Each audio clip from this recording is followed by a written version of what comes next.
আজকে রুই মাছ ভাজা হচ্ছে। রুই মাছ ভাজা মানে রুই মাছের ঝোল হবে, জ্যান্ত রুই মাছটা পুরো। মাছ ভাজা বসিয়েছে। এই যে মাছ আছে,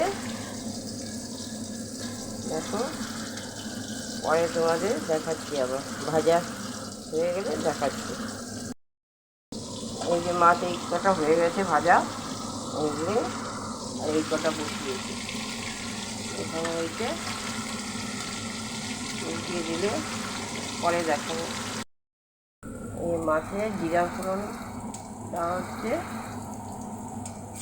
জিরা তেজপাতা, আলুগুলি ভাজা হচ্ছে, আলু ভাজছে।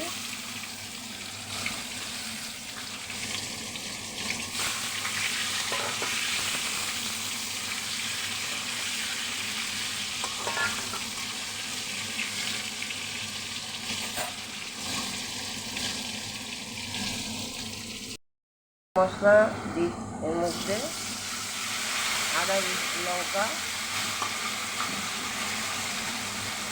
জিরা গুঁড়ো,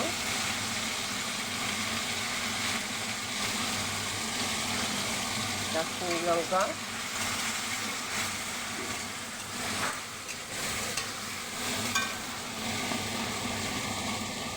হলুদ গুঁড়ো দেওয়া হলো।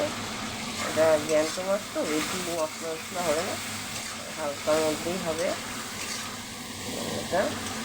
আর এই যে মাছগুলি ভাজা সব হয়ে গেছে, এইভাবে ঝোলটা করা হবে।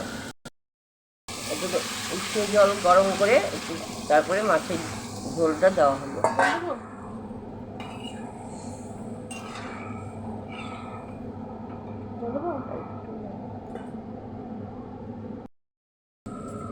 মাছগুলি জল ঝোলে দেওয়া হচ্ছে, ফুটে উঠলে নামিয়ে দেওয়া হবে। জল হয়ে গেছে, কমপ্লিট হয়ে গেছে, দেখো তোমরা মাছগুলি হয়ে গেছে।